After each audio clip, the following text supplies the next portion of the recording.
It begins with Edmund's demonstration. He asks for a phone call and infiltrates the clergyman's house. Edmund eliminates every one of them, but his main target is the Monsignor, who is the secret father. The man denies everything, but still leaves this world. But Edmund didn't realize there was another man hiding under the bed. 6 months later, Mrs. Ratched goes to the mental hospital where Edmund was transferred. The motel owner tells her that the newspapers are offering $5,000 for a picture of the killer. Ratched is not interested since she is a nurse, not a reporter. Before entering the room, Ratched notices that she is being watched closely. A new day comes, and Ratched gets to the hospital. Though she hasn't been hired yet, a letter will solve that problem. Baker assures Ratched that the letter is fake, but Ratched insists that she needs to wait for Hanover's chief medical officer. He is in the moment trying to talk to the governor, but the meeting is postponed until next month. A frustrated Hanover goes to the bar and has one drink, but refuses a refill. However, as soon as he notices the same man from the motel, he immediately asks for a refill. Suddenly, the governor enters the bar. He clearly makes it clear that he is not interested in the conversation. While trying to find the restroom, Ratched notices strange noises. They are coming from the room with the show, where everything is colored green. Ratched quickly leaves, and the entire hallway begins to change color. A couple hours later, Hanover is told that he's expected for an interview, even though the doctor didn't schedule anything. He tries to kick the girl out, but her pressure puts him in a stupor, and Hanover shows where his office is. Although her work experience is extensive, Hanover refuses to hire her because of low funding from the state. In this case, Ratched has a plan B, to meet the nurse Amalia she saw in the green room. Her husband turns out to be at home. Ratched asks to give her a message and is called by another name. Later that night, they meet at a bar. Ratched gives her an ultimatum. Amelia will have to give her the message, or her family will find out the secret. Hanover is doing just as well. The attempted conversation at the bar has paid off, and the governor's employee to help Hanover. As early as tomorrow, he's asking for a higher patient-to-staff ratio, 10:1. Amelia didn't show up for work, forcing Hanover to find Ratched. She's been working at the clinic since that day. Before work, Baker explains a set of rules. All violent patients must be sedated immediately. Every patient must take pills. On this day, the governor comes to the hospital. The reporters are wondering where Edmund will live. Hanover has converted the cellar into a high-security cell, but their conversation is interrupted by Baker. One patient lost consciousness. Ratched asks not to interfere with her, and she easily saves the priest. This becomes great PR for the hospital. A Salvatore patient has a brother die. Only Ratched feels sorry for the man. Everyone tells him he's insane, but that's what drives him crazy. Ratched tells the hard truth. The local doctors and nurses give them false hope that someday they will leave the hospital. She also had a brother, but they were separated. Complimenting that there is a letter opener on Hanover's desk, and if he wants it, she will take him there. Salvatore replies, yes. Once she has taken him to the study, she closes the door. The man grabs the knife and does the unthinkable. Hanover is afraid that his hospital will be shut down, but Ratched tells him not to worry, she will figure it all out. Late at night, Edmund is brought into the hospital. With no one following him, Ratched sneaks into the cellar and greets her brother. A new day arrives, and people arrive at the hospital to cure their psychological ailments. Ratched gives them special clothes, and Hanover explains that they will be under sedation. He is convinced that lobotomies can cure almost anything. Journalists watch the procedure. Every day, a barn is built on the hospital grounds, but even Baker doesn't know what it's for. Then she takes a Ratched peach and eats it, but their argument is interrupted by the head doctor. Yesterday's lobotomy didn't go as planned, so an alternative procedure will be performed in 15 minutes. Right during the procedure, Baker gets sick and Hanover kicks the duo out. To gain her trust, Ratched praises Hanover's skill. She even manages to convince him that Edmund deserves to bathe on his own and not under the supervision of a bunch of guards. This is only the first step in freeing Edmund. That afternoon, Briggs and Ratched visit a seafood restaurant, and since Ratched has no idea how to eat oysters, Briggs helps a little. But the real reason for this trip is to try to convey to Ratched that lobotomies are awful. Hanover invited to his office Edmund. You can tell from Hanover's conversation that he's not himself. He is convinced that people can listen and change his thoughts. Hanover believes that Edmund is ill, schizophrenic and dementia, although the symptoms are too vivid. It looks suspicious. Edmund gets up and goes to the drawer looking for a lighter, but finds something else, a knife. Hanover walks around the table to stand next to the knife and gives the lighter. Today, Ratched gets a call from the surviving priest, promising to tell everything he saw. The duo meet, Ratched asking if he saw Edmund's face while popping sleeping pills. The man admits on the tape that he didn't see his face as he was lying under the bed. But when he went outside, Edmund appeared in front of him. After drinking all the tea, a moment later, he lies tied to the bed and Ratched does lobotomy. A new day comes. Charles arrives at Miss Osgood's house. She has hired him to find Mr. Hanover. He's managed to forge documents and become head doctor. Miss Osgood offers $250,000 for Charles to eliminate Mr. Hanover, all to avenge his son. This afternoon, a new device is brought into the hospital. Hanover intends to test it on Mrs. Cartwright. Ratched asks the medical worker where they are taking her, but he has no idea. The device turns out to be 2 bathrooms. The first step is to lie down in this bathtub. Cartwright wonders why the bathtub feels hot, but Baker assures her it's no more than 37 degrees. The second item will be to close the lids, as now we need to add water to make the temperature stop at 48 degrees. After 20 seconds, Cartwright asks to be let out. Ratched tries to help, but Baker orders it to stop. They have to wait 20 minutes. Ratched tries to convey that it's too long. Baker doesn't care. She will follow the procedures written by Hanover.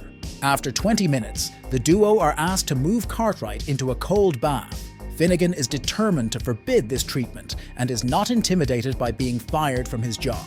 At this time, Dooley takes food for Edmund and an additional dessert. This news has reached Ratched. Mr. Hanover stops at a gas station. Charles appears and opens fire, but Hanover manages to escape. A new day comes. Hanover can't forget the day of the attack. Ratched asks what happened, but Hanover decides to hide the truth. In the evening, Hanover and Ratched meet for dinner. Ratched asks why he is being followed. He reveals that he has done some terrible things. It was a few years ago, a rich woman asked him to cure his son. The first time they met, the guy seemed like an angel, but there was a demon lurking beneath the mask. He loved to stab other people. Once he even sharpened a hole punch and hit a gardener. That's when Hanover got the idea to give the standard dose of lysergic acid. But while Hanover turned away, Henry slipped him a whole vial of acid. He immediately realized something terrible had happened. Further events were a blur. The guy says a god came to him and replaced his hands. It was the hands that caused all the problems. But if there were no hands, there would be no problems. When Henry came back to the room, he had someone else's hands in his hands, since he wants to sew them back on himself. Then Henry went completely insane. All Hanover could do was sit and watch. After a while, when the medicine started to wear off, Hanover tried to sew the gardener's hands back on, but it didn't work. He got septicemia, which spread to his legs and had to be amputated. That's why they want to kill him. Tomorrow, Briggs decides to check into the motel where Ratched lives. At work, Ratched offers to share an improved procedure with Edmund. She quickly agrees.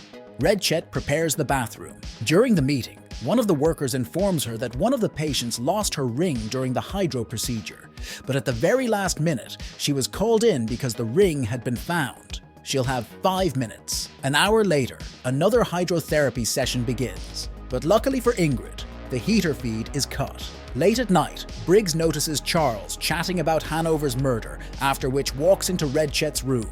After a couple minutes, they get in the car and drive to the hospital. Ratched has to create a distraction while Charles sneaks into Hanover's office. Suddenly, a secret passageway opens up. The man grabs a gun and enters the room, not noticing someone behind him picking up an ashtray. At the same time, Finnegan helps Womanscape. As for Charles, it's been a premeditated ambush from the start, followed by a hydrotherapy treatment at 60 degrees. Charles is trying to convey that this won't solve anything. His client will still be looking for him.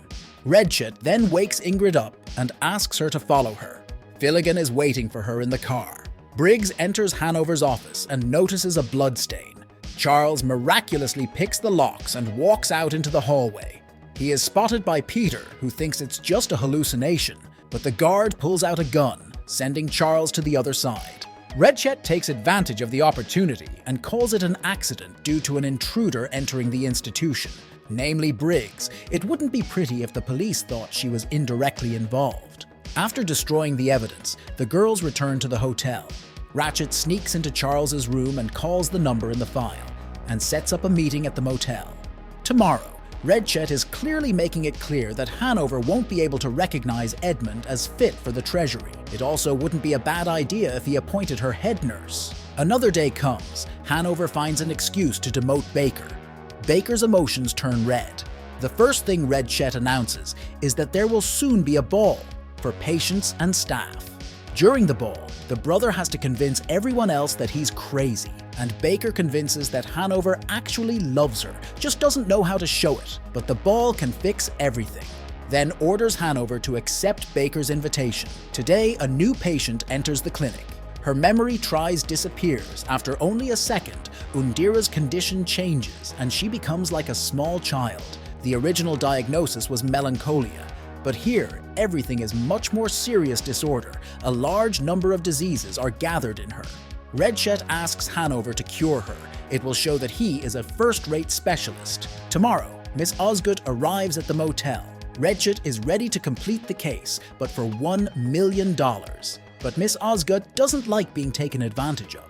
At this time, Baker invites Hanover to a dance, and he has to accept. He also asks to try out his new procedure, but it doesn't work on her Baker. Undira, on the other hand, succumbs to hypnosis. Hanover asks her to tell him about all the personalities that sit in her head. The girl is afraid that if she does, she'll lose control. To Hanover's surprise, the procedure succeeds. During lunch, Osgood enters the cafe, and his whole life begins to fly before Hanover's eyes. But the woman doesn't notice him. The man runs to Ratched and asks her to help him. Ratched offers to go back to the hospital and tell security that his former patient is life-threatening. Ratched then goes to see Osgood, who deliberately intimidated Hanover. Even though she has a gun, it's Ratched who has to kill Hanover. The dance begins. Edmund is unshackled, and Dolly approaches him. During the dance, Edmund pulls out a blade and eliminates the guard. Dolly takes the gun and eliminates the governor's secretary. Afterward, the duo steals a car and escape. A couple hours later, the car is found, but the fugitives are already gone. The fugitives hear dogs barking in the distance. Dolly asks them to take off all their clothes and run along the creek. It will help to run down the trackers. Running out of the woods, they find an abandoned house. Meanwhile, the doctors are fighting for Briggs' life, and they succeed. Ratched apologizes for getting her into such a mess and is about to tell the whole truth. But that's when Briggs comes to her senses. Looking around the house, Edmund finds a can of tomatoes, but Dolly has a loaded shotgun. Her look frightens Edmund, for not long ago, she killed a man. A new day comes, and Dolly asks him to catch a rooster, but Edmund doesn't want to do it. Roosters have done nothing wrong. Animals are not like people, because of which Dolly kills the rooster herself, which Edmund can't watch. Ever since she was a child, Briggs has loved puppet theater and invites Ratched to a performance. Ratched declines, and Briggs says she would like to meet Ratched, who has not yet built a wall around herself. She is obviously not interested in a relationship with Briggs and is going to cut them off. Ratched's rejection changes quickly. At the puppet theater, a story is told about a brother and sister who have been abandoned by everyone. This reminds Ratched of her life. It turns out Edmund is not Ratched's own brother. They met in a foster home where they were beaten every day. But there was a kind social worker who helped them escape the evil family. To do so, she had to forge documents and list them as siblings. But each subsequent family was worse, which caused them to go back to the social worker. This time, she found them a rich family, who were really evil. They were used as puppets in judgment shows. Edmund wanted revenge. His sister asked him to just run away, but Edmund was determined to get revenge. Ratched was very scared and ran away, leaving her brother behind. But she promised to find her brother. Ratched gets up and yells at the workers, although in fact they were showing a completely different performance on stage. On the way back to work, Briggs says he heard Ratched wanting to confess something. The woman tells the whole story, as well as who her brother is. Edmund wakes up to a strange sound. The barn is surrounded by police. All he has to do is turn himself in. He asks the police not to punish Dolly because he has kidnapped her.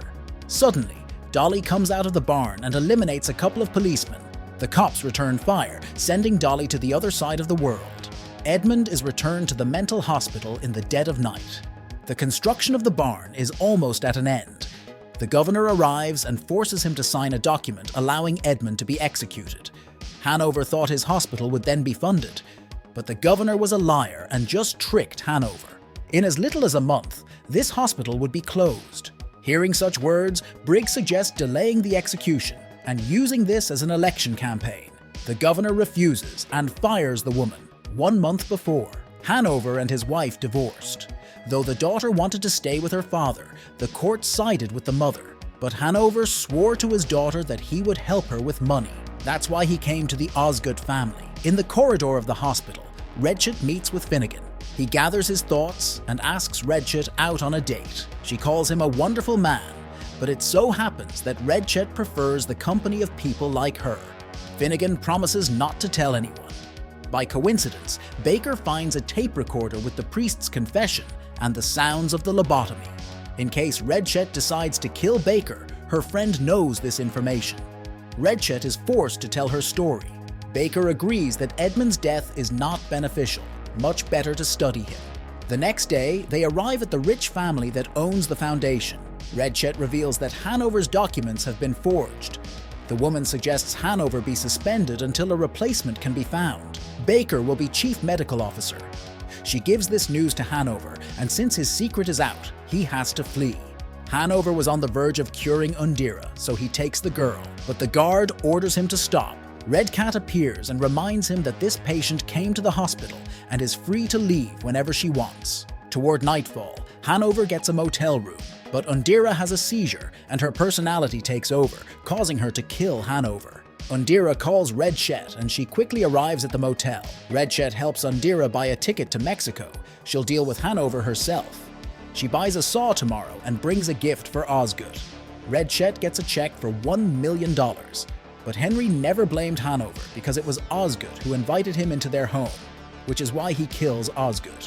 A social worker comes to Ratched's house and asks her not to ruin her life to save Edmund's. During the division of the inheritance, Henry realizes he's not in the will. Edgit's last wish was to have Henry transferred to a psychiatric hospital.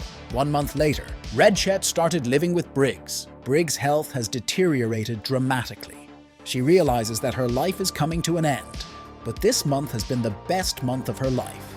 Ratched asks her not to say that. There are doctors in Mexico who can beat cancer. Over the past month, the hospital has become very popular. Baker talks about how there will be an execution scheduled in 2 weeks. Until that day comes, Edmund will be working in the barn under the watchful eye of armed guards. Edmund is thrilled to see all the different animals, but it was the white horse that attracted the most attention. As for the governor, he decides that execution by injection is too humane, so he brings an electric chair and lowers the lever himself. Ratched has to meet with the governor and try to convince him that the electric chair is an ordinary barbarity, but the governor won't even listen to them. So Ratched enlists Baker's support. On the appointed day, Ratched asks the guards to leave, per Baker's orders. And while they're gone, Finnegan will come up behind him and inject him with the substance, and Ratched will end his life. Ratched then takes his brother his last supper and asks him to show his animals. A smile appears on Edmund's face. A new day arrives. Undira has arrived at the hospital, but her brain has been taken over by a new personality.